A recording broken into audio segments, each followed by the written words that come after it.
When Goku first fought Beerus in the Battle of the Gods movie, he clearly was outmatched, but as the story of Dragon Ball Super progressed, Goku got stronger and stronger to the point where he achieved the power of the gods, Ultra Instinct, and so the question among the fan base remains, has Goku finally surpassed Beerus? Well, in this recent interview with Dragon Ball Super manga author Toyotarou, it appears that he confirms that Beerus is still stronger than Goku. Beerus apparently is still stronger than Ultra Instinct Goku. Now, I want to say that this is just interview conjecture and he didn't want to get into spoilers, but it's a pretty heavy statement, so let's get into it.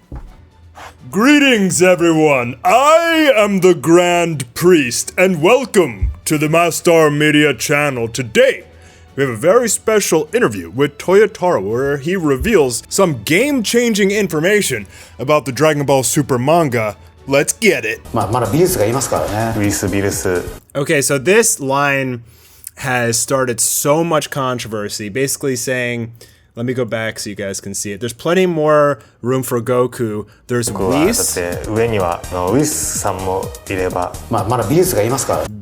and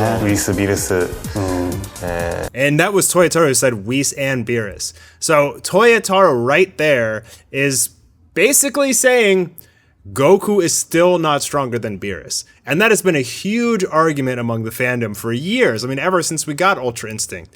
So this, I don't know whether or not I agree with that.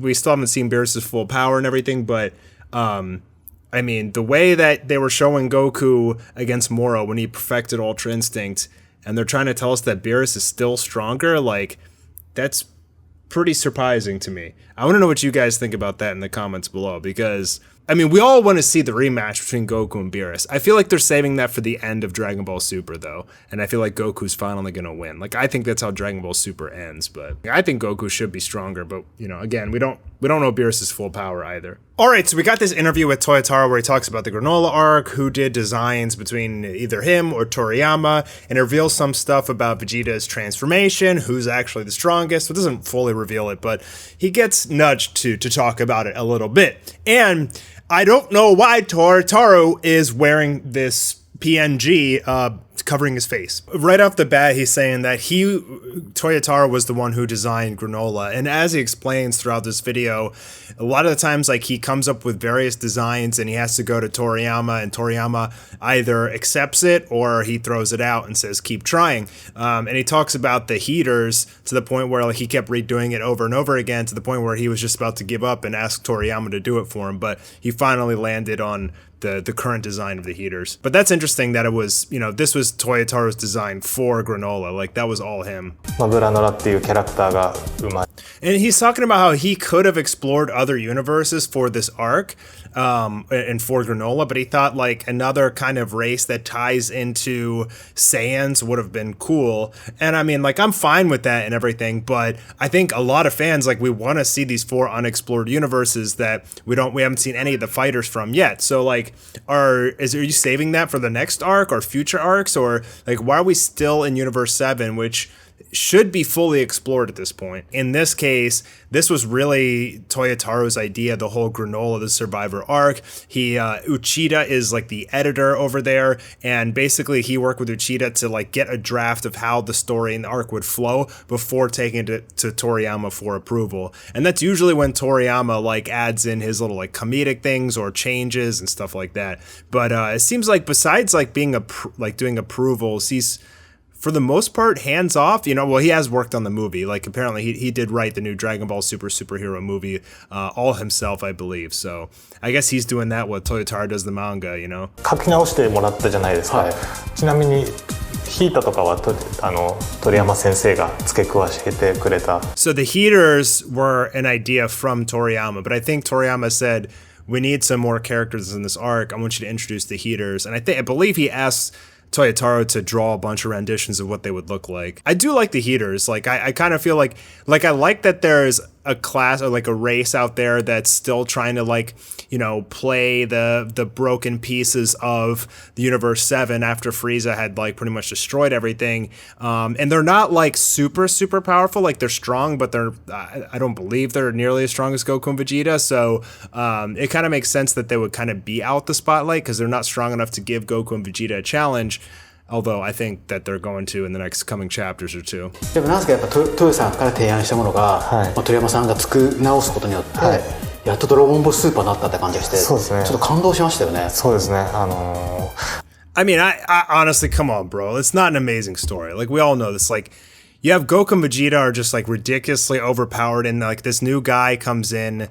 After they just defeated this 100 million year old ancient demon, you know, that was able to steal the power of the gods, and now like just some random alien wishes to be the strongest, and that's like good, right? I mean, that's not a good story. Like let's just be honest, guys. Come on. I mean, I know people want to defend Dragon Ball and everything, but like, it's really lazy. It's just super lazy. Like there's so many like places that they could go with the story of evil angels, unexplored universes, things like that. Just there's tons of things.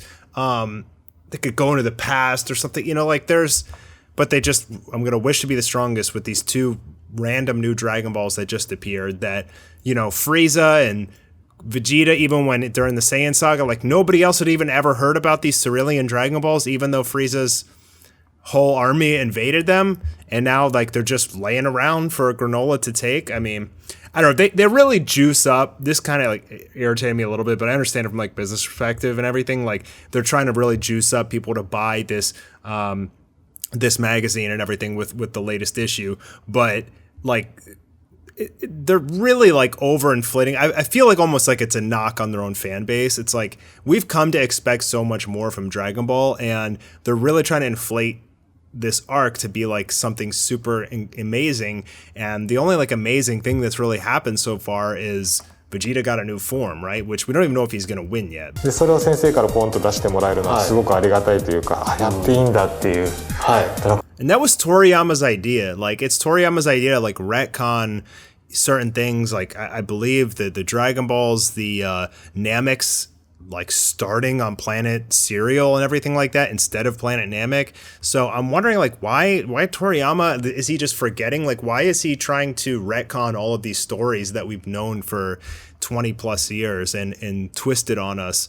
I don't know if he feels like he's being sneaky or what, but I don't think it's needed to like retcon. Like there's already so many gray areas in Dragon Ball. Like why are we adding more? で、あとグラノラのデザインに関してはこれもう完全豊さんが。So I think real quick he was just saying they started off being face to face, and now Toriyama's just like they just work through email or something, and you know it seems to work well for them now. でまあスナイパーかなっていうところがなんとなく自分の中で。You know, Western influence, like he's saying that like he took a lot of Western influence, kind of like for Granola, the Survivor and everything. It's, you know, he's got like the whole steampunk vibe and everything. Toriyama like used a lot of Western influences in his work, so. 全部独り言になっちゃうっていうところの解決。So he's basically talking about the whole reason that they gave oatmeal is so that Granola has someone to talk to, and it really has like, we don't know if he's like, it's just AI in his goggles. Like I don't think that oatmeal is anywhere else, like some Cerealian like on another planet somewhere just communicating with Granola. It's literally just an AI in his goggles, like Jarvis for Iron Man. That's oatmeal. So Granola really is the last one alive, I guess. 今後オートミルはどう活躍していくのか。そうです。 Okay, it says he will come into play later. He's not just there to explain the story. So, whatever that means. Maybe Granola talks about how he created oatmeal as an AI. It's kind of like convoluted what they just told us, because they said like oatmeal is the goggles, but now they're saying he'll come into play later. So, not really sure what that means, but guess we'll find out soon enough. Also said at one point in this interview that the whole reason that Granola has the eyepiece is to enhance his sniper eye. So for some reason, the first time we saw him take off his goggles, it appeared that he was taking off his goggles to increase his sniping capability, but now they tell us in this interview that the goggles in fact enhance it. So if he loses the goggles, he will lose some of that sniping power. 悪いやつっていう感じが、こいつが悪いもんだよっていう。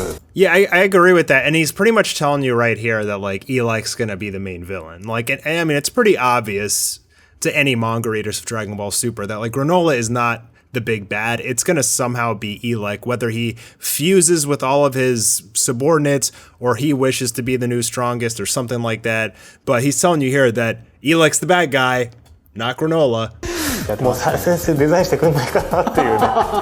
So he's saying that like it was Toriyama's idea to invent the heaters, but he wanted Toyotarou to draw it. And then like Toyotarou threw like 4 renditions at him. He's like scrapped them all. That's gotta kind of suck, to be honest. It's like I can't read your brain like what you think is a good design. That's probably honestly a lot of the reason that Toyotarou falls back on like old DBZ tropes and stuff like that, because like he knows it's going to be approved by Toriyama, whereas if he does something risky and different, Toriyama might just like throw it out. So I wouldn't blame Toyotarou too much for like poor writing choices here and there. Looks like the Omni King, dude. It's just the Omni King design with different ears. That's all it is. Zeno with webbed ears. By the way, why are they like talking next to a cardboard box?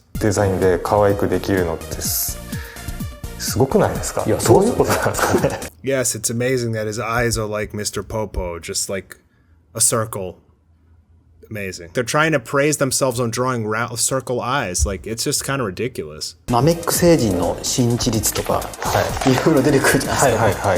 didn't know the Nameks weren't born on Namek. You know why? Because nobody did. Because Toriyama just invented that out of thin air and changed the story.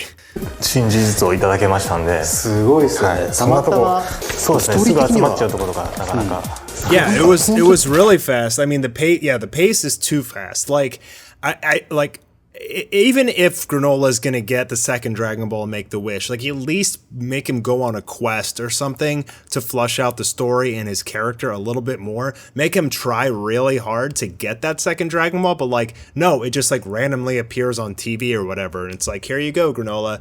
So it kind of feels like they've really like overly rushed to get to this point in the arc. I kind of feel like because there's a lot of developments to come and they probably thought about that way ahead of time. Like it does feel rushed, but that's only because like we haven't seen what's to come. We still got to have the heaters become the big bad and everything. So there's a lot of time, and in that sense I can kind of understand it, but they could have done like at least a little like mini arc for Granola to, you know, put him through some work to get the wish at least. Toriyama shared loads of hidden Dragon Ball truths with me, so I was able to continuously reveal them every chapter. So yeah, he just like has all this information stored in his head. It's kind of like the whole Yamoshi thing. Like it's just out of the blue, right? Like what Toriyama has loads of different stories and concepts in his head, and he just throws them out there. But I think sometimes he forgot that those ideas were already ingrained in Dragon Ball in the history, and now he's changing them. So Oil and Maki they're just the thugs. They're like the comedic thugs that are gonna get stomped, right? And we know Gas is like the strongest of the heaters technically, but I still think Elec is gonna be the main villain.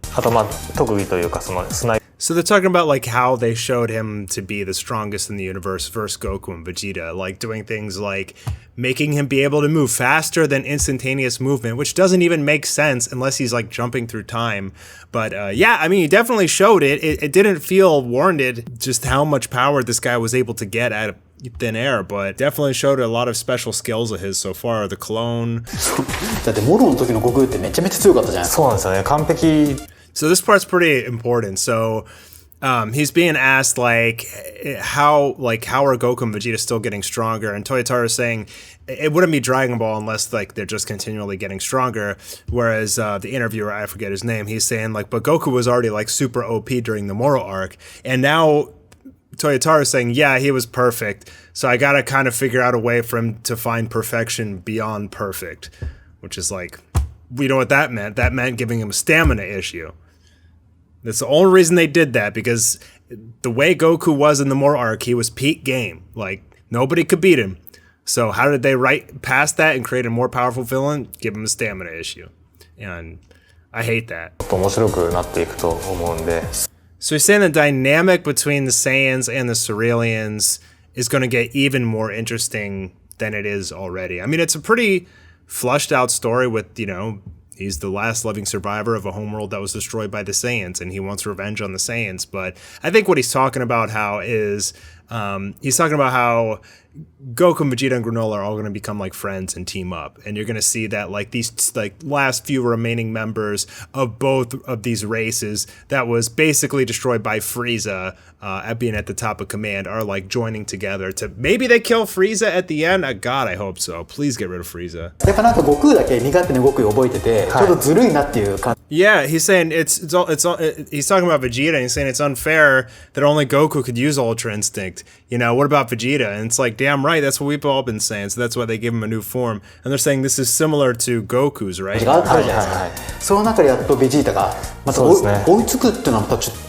He's not exactly caught up, but 別かもしれないですけど、ちょっと新たな力を手に入れて。 So who's stronger? And he's not going to tell us. これ本当どっちが強いんだっていう。どんな感じの Well, he's saying they're equally as strong now, and Toyotarou is saying, hi, hi, hi. Like, yeah, they're equal.